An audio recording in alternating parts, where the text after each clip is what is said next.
Good morning प्यारे विद्यार्थियों, स्वागत है सत्यकेतु डिफेंस एकेडमी के लाइव सेशन में। प्यारे विद्यार्थियों, हम आज फिर अपने कल की तरह जो है वो 15 क्वेश्चंस लेके आए हैं और उन क्वेश्चनों को जो है वो सॉल्व करेंगे। ओके, तो आ जाओ भाई, जल्दी से ऑनलाइन आ जाओ और अपनी क्लास जो है हम लोग स्टार्ट करते हैं।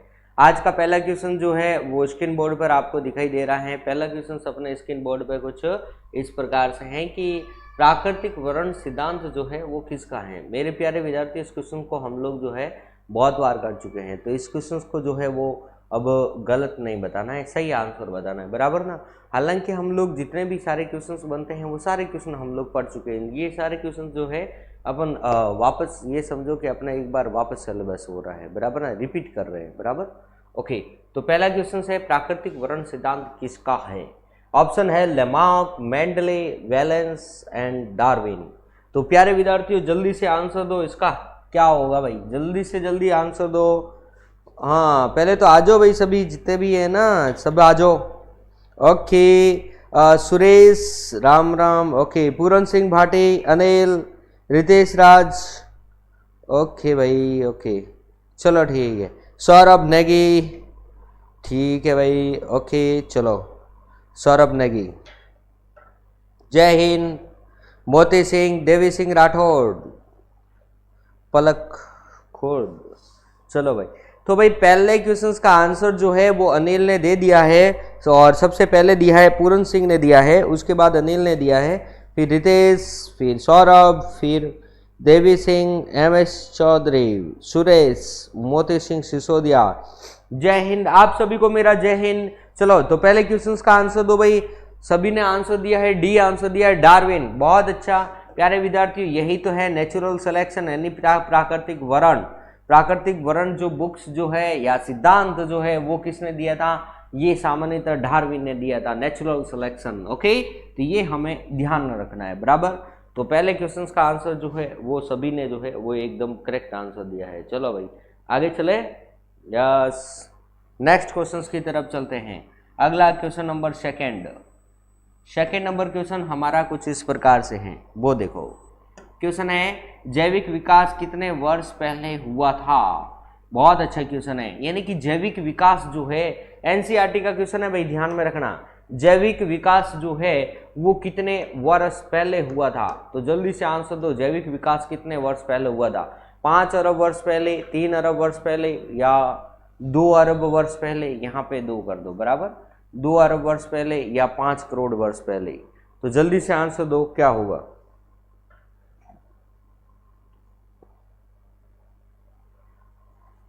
जल्दी से आंसर दो भाई, क्या होगा। ओके, दूसरे में ए आंसर आ रहा है, बहुत अच्छा। किशन सिंह का सबसे पहले, फिर MS चौधरी। अरे MS चौधरी डी आंसर दे रहा है भाई, क्या दे रहा है, डी आंसर दे रहा है, 5 करोड़ वर्ष पहले। ओके, एक का आंसर आ रहा है 5 अरब वर्ष पहले, दूसरे का आंसर आ रहा है 5 करोड़ वर्ष पहले। तो भाई किशन सिंह 5 अरब नहीं होगा राजा, 5 अरब तो बहुत ज्यादा हो जाते हैं, 5 करोड़ वर्ष पहले होगा, बराबर ना। यानी कि ऑप्शन नंबर डी जो है हमारा बिल्कुल करेक्ट आंसर है। 5 करोड़ वर्ष पहले जो है वो जैविक विकास होता है, हुआ था, ऐसा माना जाता है। अपने एनसीईआरटी बुकों में भी ऐसे ही माना जाता है कि जैविक विकास जो है वो सामान्यतः 5 करोड़ वर्ष पहले हुआ था, बराबर। चलो ठीक है, आगे चले भाई, नेक्स्ट क्वेश्चन की तरफ चलते हैं। अगला हमारा क्वेश्चन कुछ इस प्रकार से है, क्वेश्चन नंबर 3। उत्परिवर्तन का सिद्धांत प्रतिपादित किया था। उत्परिवर्तन का सिद्धांत किसने दिया था। बहुत अच्छा क्वेश्चन है, जल्दी से आंसर दो। हेक्सले, डार्विन, डीब्रीज एंड लेमार्क। भाई सबसे सिंपल क्वेश्चन है ये, बराबर ना, कि भाई उत्परिवर्तन का सिद्धांत किसने दिया था। उत्परिवर्तन क्या होता है मेरे प्यारे विद्यार्थी, उत्परिवर्तन होता है जीन के कर्म में परिवर्तन। जीन के कर्म में परिवर्तन को ही हम लोग क्या कहते हैं, उत्परिवर्तन कहते हैं, बराबर ना। ओके, तो ये किसने बताया था हमें, तो ये हमें किसने बताया था, हेक्सले ने बताया, डार्विन ने बताया, डी ब्रीज ने बताया, लेमार्क ने बताया। जल्दी से आंसर दो।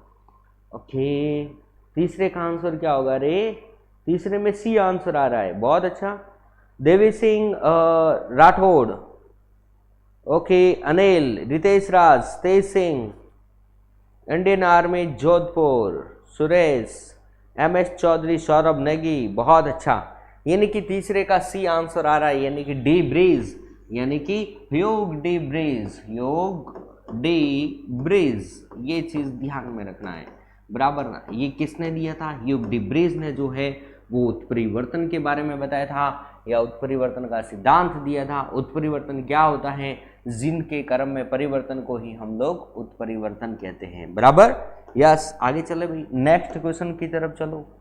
ठीक है, आज तो सर हैंग सिंपल क्वेश्चन लाया हो भाई, सिंपल क्वेश्चन कदे लाना पड़े, आई तो थे डिमोटिलाइज हो जाओ, बराबर ना भाई। ये लो पहला क्वेश्चन, और चौथा क्वेश्चन देखो, इलेक्ट्रॉन की खोज किसने की? ओके, कल परसों बहुत टफ क्वेश्चंस थे, आपको पता ही, आप क्वेश्चन गलत कर रहे थे, बराबर ना। आज जो है क्वेश्चन कुछ अलग लेकर आया हूँ, ताकि आपको जो है मोटिवेशन मिलता रहे, बराबर ना। वरना कहोगे कि सर क्या क्वेश्चन लेके आते हो, कुछ आते ही नहीं। ओके, तेज सिंह राठौड़ का सबसे पहले आंसर आया है, चौथे में ए सुरेश, ओके, MS चौधरी, रितेश राज, पूरन सिंह, ए आंसर आ रहा है, बहुत अच्छा। इलेक्ट्रॉन की खोज किसने की थी? तो भाई इलेक्ट्रॉन की खोज जो है ना वो अपने की थी जे थॉमसन ने की थी, यानी कि ऑप्शन नंबर ए जो है वो हमारा एकदम करेक्ट आंसर है, बराबर। इलेक्ट्रॉन पर जो आवेश होता है ना वो ऋणावेश होता है, बराबर। इलेक्ट्रॉन का द्रव्यमान जो होता है वो 9.1 × 10⁻31 kg होता है, और आवेश जो होता है वो -1.6 × 10⁻19 गुलाम होता है। ये चीज भी ध्यान में रखनी है, राइट। ओके, और इसकी खोज तो आपको पता ही है, आप तो बहुत होशियार हैं। ओके, कि इसकी खोज जो है वो जे थॉमसन ने की थी। तो ये भाई चौथे क्वेश्चन का आंसर भी जो है ना वो सभी ने एकदम सही आंसर दिया है। शिव बनिया, देवी सिंह राठौर, बहुत अच्छा भाई, मोती सिंह। चलो भाई आगे चलते हैं, नेक्स्ट क्वेश्चन की तरफ चलते हैं। अगला हमारा क्वेश्चन है कुछ इस प्रकार से, क्वेश्चन नंबर 5 नंबर है, प्रोटॉन की खोज की थी। प्रोटॉन की खोज जो है वो किसने की थी? भाई जल्दी से आंसर दो। प्रोटॉन, इलेक्ट्रॉन तो हमने बता दिया अभी, अब प्रोटॉन आ गया भाई, उसके बाद न्यूट्रॉन भी आ जाएगा। कोई बात नहीं सर, फटाफट हम लोग आंसर भी दे देंगे, तो जल्दी से आंसर भेजो भाई, क्या होगा। ओके, क्वेश्चन नंबर 5 का आंसर बहुत सिंपल क्वेश्चन है आज तो, ठीक है। प्रोटॉन की खोज जो है वो किसने की थी? तो जल्दी से आंसर दो। बहुत अच्छा, शाबाश।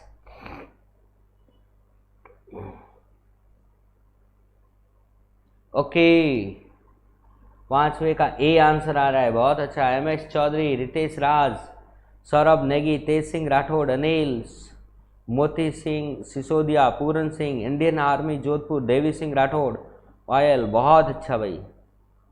ओके, यानी 5वें का जो है वो ए आंसर आ रहा है, शाबाश। तो भाई जल्दी से आंसर देते रहो, क्या हो रहा है, शाबाश।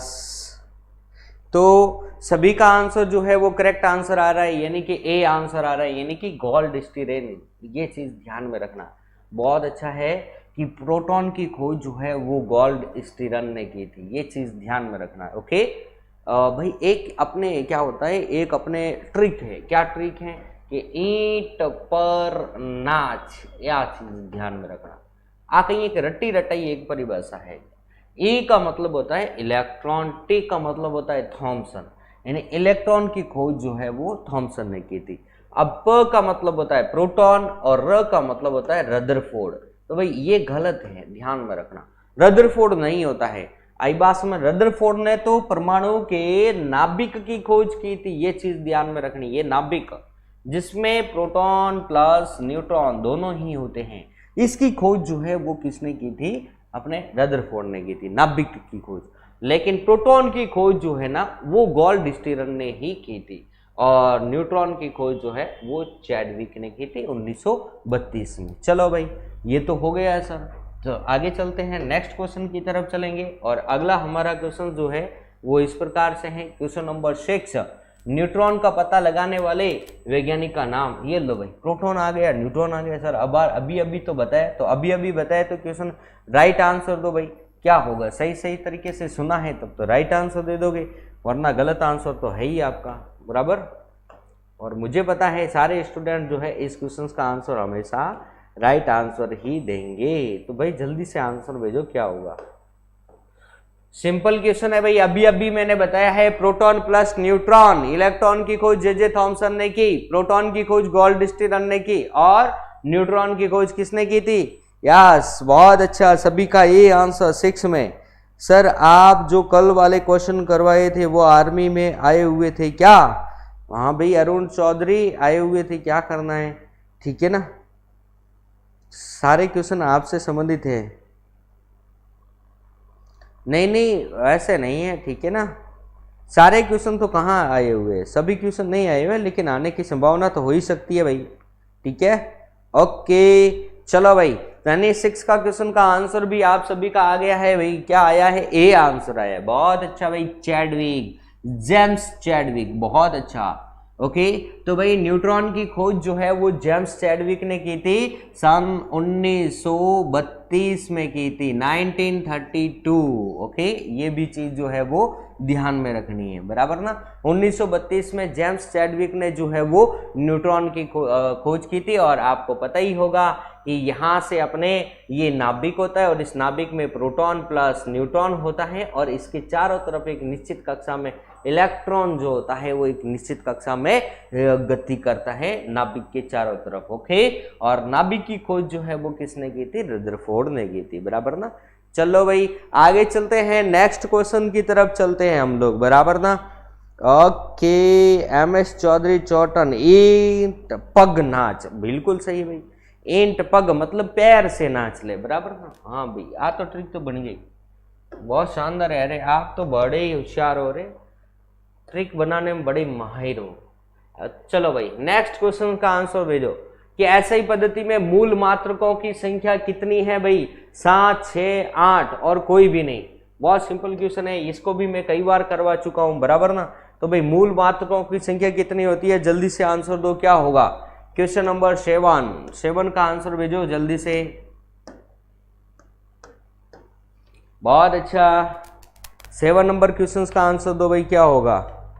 शाबाश, एमएस चौधरी चौटन ने सबसे पहले, फिर तेज सिंह, बहुत अच्छा, Saurabh Negi, okay, Arun Chaudhary, Anil, Suresh, MS Chaudhary, KP Bhati, बहुत अच्छा, तेज सिंह, सुरेश, मोती सिंह, एमएस चौधरी। ओके, 7वें का 7, बहुत अच्छा, 7वें का 7 यानी कि 7, बहुत अच्छा, शाबाश।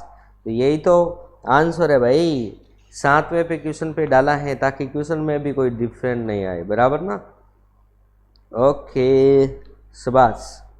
तो भाई आगे चले नेक्स्ट क्वेश्चन की तरफ। ये क्वेश्चन का आंसर तो आप सभी को आ गया, बराबर ना। यानी कि भाई ऐसा ही पद्धति में मूल मात्रकों की संख्या जो होती है वो 7 ही होती है। तो क्वेश्चन नंबर 7 में आंसर क्या होगा? 7, यानी कि ऑप्शन नंबर ए हमारा एकदम करेक्ट आंसर है। चलो भाई आगे चलते हैं, नेक्स्ट क्वेश्चन की तरफ चलते हैं।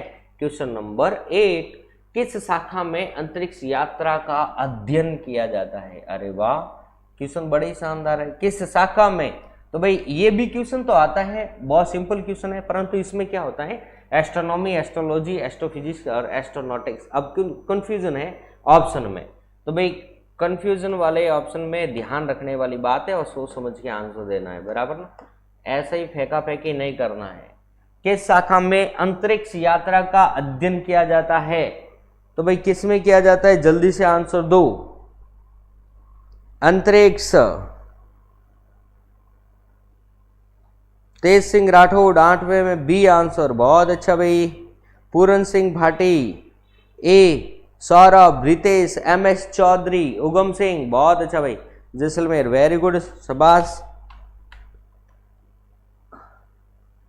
बहुत अच्छा। सौरभ नेगी, मोती सिंह सिसोदिया, बहुत अच्छा भाई। बी आंसर आ रहा है, बराबर ना, किसी का ए किसी का बी, यानी कि एस्ट्रोलॉजी। जो मैंने कहा ना आप लोग कंफ्यूज होंगे, तो भाई ए और बी में आप लोगों को कंफ्यूज हो रहा है। तो मेरे प्यारे विद्यार्थियों ध्यान में रखना, नौवीं एस्ट्रोनॉमी, इस एस्ट्रोनॉमी में हम लोग जो है ना वो अपनी अंतरिक्ष यात्रा का अध्ययन करते हैं, ये चीज ध्यान में रखना।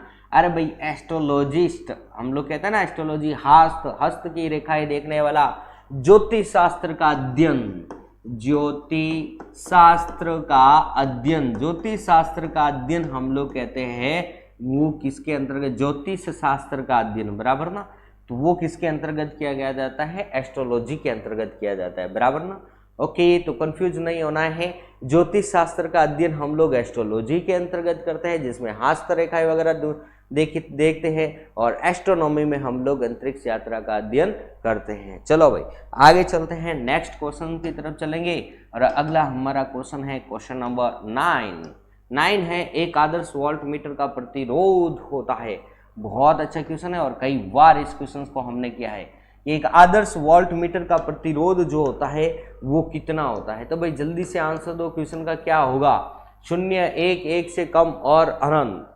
क्वेश्चन नंबर 9 का आंसर भेजो, क्या होगा, एक आदर्श वोल्ट मीटर का प्रतिरोध कितना होगा, क्वेश्चन नंबर 9 का आंसर दो।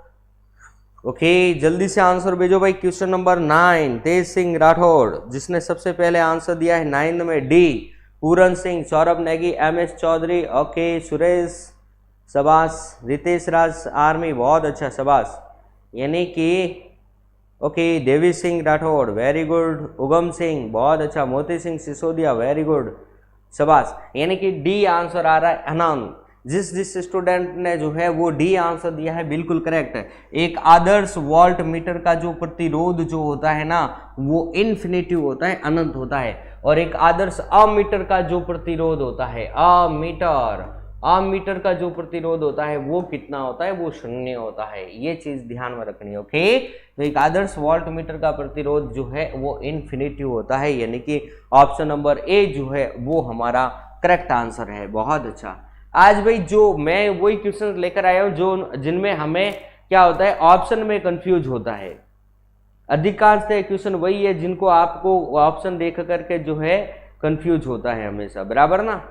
चलो भाई कोई बात नहीं कि सर आज तो क्वेश्चन बड़ी सिंपल है, भाई सिंपल तो है लेकिन कंफ्यूज भी होता है। अब इसमें अनंत देना है या शून्य देना है, ये कंफ्यूज था। एस्ट्रोनॉमी एस्ट्रोलॉजी में कंफ्यूज था। आई बात समझ में।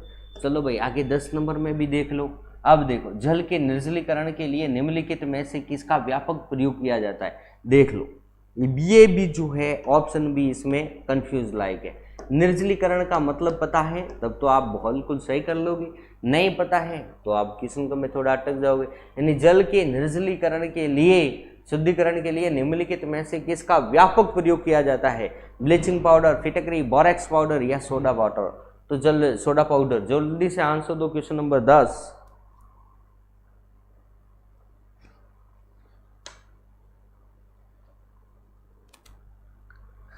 निर्जलीकरण के लिए हम लोग किसका आंसर देंगे, ओके 10वें का आंसर जो है ए बी आंसर आ रहा है, बराबर ना।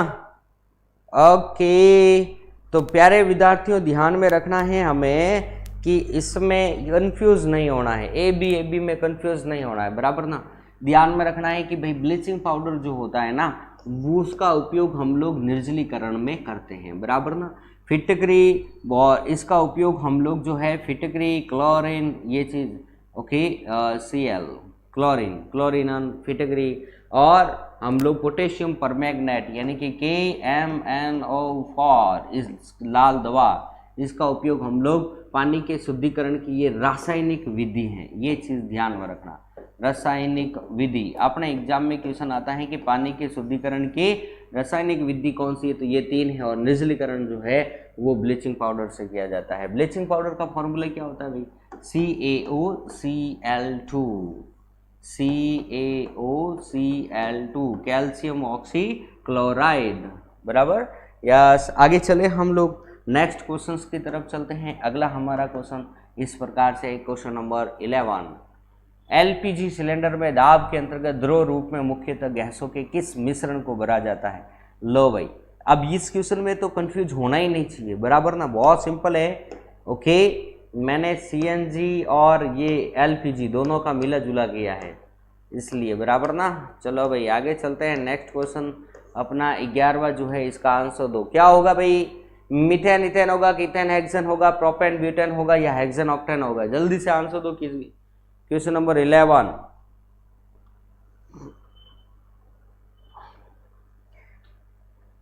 किशन कहाँ रहते हो भाई, ओके 11वें में जो है वो C आंसर दिया। भाई ये तो क्वेश्चन बड़ा ही सिंपल है, इस क्वेश्चन का आंसर कोई नहीं। ओके सर, बहुत अच्छा। प्रोपेन और ब्यूटेन, पी एंड बी, बहुत अच्छा। यानी कि प्रोपेन और ब्यूटेन का उपयोग हम लोग एलपीजी के अंतर्गत करते हैं, लिक्विफाइड पेट्रोलियम गैस। इसकी परिभाषा, इसकी जो फुल फॉर्म है ये भी ध्यान में रखना है, लिक्विफाइड पेट्रोलियम गैस, जिसके अंतर्गत द्रव के रूप में प्रोपेन और ब्यूटेन है। यह क्या होता है, द्रव अवस्था में होती है, ये चीज ध्यान में रखना। लिक्विफाइड होता है, बराबर, लिक्विफाइड पेट्रोलियम गैस होती है। चलो भाई, क्वेश्चन नंबर आगे चलते हैं 12 की तरफ। 12 नंबर क्वेश्चन हमारे पास में यह है, टेट्रा एथिलेट TEL निम्नलिखित में से क्या है? तो जल्दी से आंसर दो। बहुत अच्छा क्वेश्चन है। TEL भाई क्या होता है भाई? कई बार मैंने क्लास में भी इसको कई बार करवाया है और इसमें यहाँ पर भी मैं कई बार करवा रहा हूँ। तो जल्दी से आंसर दो भाई। TEL टेट्रा एथिलेट क्या होता है भाई? क्वेश्चन नंबर 12 का आंसर दो, क्या होगा?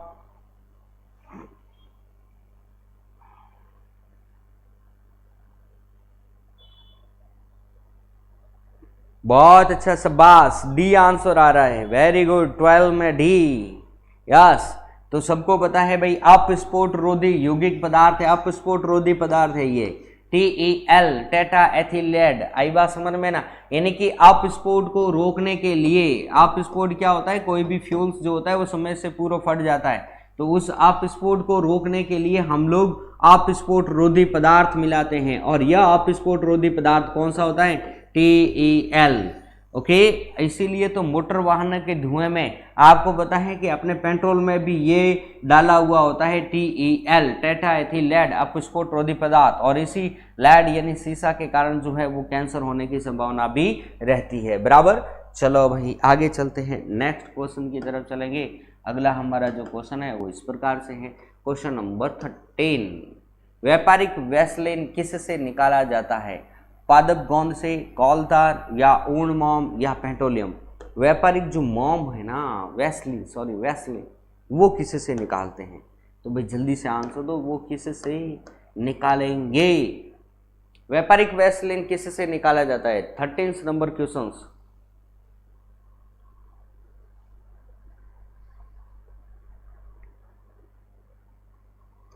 जल्दी से आंसर दो भाई। वैसलीन कई बार मैं बता चुका हूं, बराबर ना? व्यापारिक वैसलीन बहुत सिंपल क्वेश्चन है, बराबर। आपको पता होगा कि वैसलीन, मोम, डामर, कुछ याद आया क्या? ओके, कोई बात नहीं। तो भाई ये सारे के सारे आपको पता है पेट्रोलियम पदार्थ हैं। Okay, petroleum. जब हम लोग पेट्रोल का शुद्धिकरण करते हैं प्रभाजी आसवन मेथड के द्वारा, तब अलग अलग टेम्परेचर पे अलग अलग निकलते हैं, जैसे कि मोम है, ओके, डीजल है, डामर है, ये सब पेट्रोलियम उत्पाद है, बराबर ना? नेफ्था है, ये भी चीज ध्यान में रखना, नेफ्था। ओके, वैसलीन ये भी एक तरह का अपना क्या है, पेट्रोलियम उत्पाद है, बराबर। यस, आगे चले, नेक्स्ट क्वेश्चन की तरफ चलते हैं। अगला क्वेश्चन है अपना 14 नंबर, सेकेंड लास्ट क्वेश्चन आज का। प्राकृतिक गैस का मुख्य घटक है मीथेन, इथेन, ब्यूटेन और प्रोपेन। तो भाई जल्दी से आंसर दो, प्राकृतिक गैस में सबसे मुख्य जो है घटक कौन सा है? तो जल्दी से आंसर भेजो भाई, क्या है? आंसर दो भाई। प्राकृतिक घटक का, प्राकृतिक गैस का मुख्य घटक जो है वो कौन सा है? जल्दी से आंसर दो भाई, क्या होगा? ओके, मीथेन, इथेन, ब्यूटेन और प्रोपेन। बहुत सिंपल क्वेश्चन है, बहुत अच्छा। 14 का आंसर ए आ रहा है, वेरी गुड।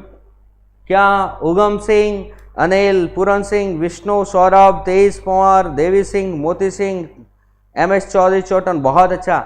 यानी कि 14 का जो है वो आंसर मीथेन ही होगा। प्राकृतिक गैसें कौन सी होती है? कि वे गैसें जो पृथ्वी की निचली भूपटपट्टी से निकलने वाली गैसें, यानी नीचे पृथ्वी की निचली परतों से निकलने वाली गैसों को प्राकृतिक गैस कहते हैं। इस गैस में सबसे अधिक मात्रा मीथेन की होती है, हाइड्रोकार्बन की मात्रा भी 95% होती है। चलो भाई आगे चलते हैं, और आज की क्लास का लास्ट एंड फाइनल क्वेश्चन जो है वो इस प्रकार से है, यानी बायोडीजल के उत्पादन में निम्नलिखित में से कौन सी प्रक्रिया अपनाई जाती है? ट्रांस एनिमेशन, अनुलेखन, ट्रांस एस्ट्रिफिकेशन या अनुवादन। लो भाई मेरे प्यारे विद्यार्थियों, इस क्वेश्चन का आंसर आपको जो है वो ढूंढ के जो है अपने लास्ट में जब ये वीडियो खत्म हो जाए ना, उसके बाद में मुझे कमेंट बॉक्स में इस क्वेश्चन नंबर 15 का आंसर देना है। बराबर, सही आंसर देना है, ध्यान में रखना। वहां पर मैं आपको बताऊंगा कि कौन सा सही है और कौन सा गलत है। बराबर, चलो भाई, तो प्यारे विद्यार्थियों, आज के तो अपने इस सेशन के 15 क्वेश्चन कंप्लीट हुए। 15 नंबर मैंने 14 कंप्लीट करवाए हैं। 15 क्वेश्चन को मैं होमवर्क में देता हूं। ये क्वेश्चन आपको जो है मुझे कमेंट बॉक्स में इसका आंसर जो है वो लिख करके देना है जब वीडियो खत्म हो जाए तब। ओके, चलो, तो कल फिर हम लोग जो है ऐसे ही कुछ इंपॉर्टेंट क्वेश्चंस लाएंगे जिनको आप लोग जो है बार बार जो है वो सॉल्व करने की कोशिश करना। बराबर, ओके, तो चलते हैं, कल फिर मिलेंगे। तब तक के लिए आप सभी को मेरा जय हिंद, जय भारत।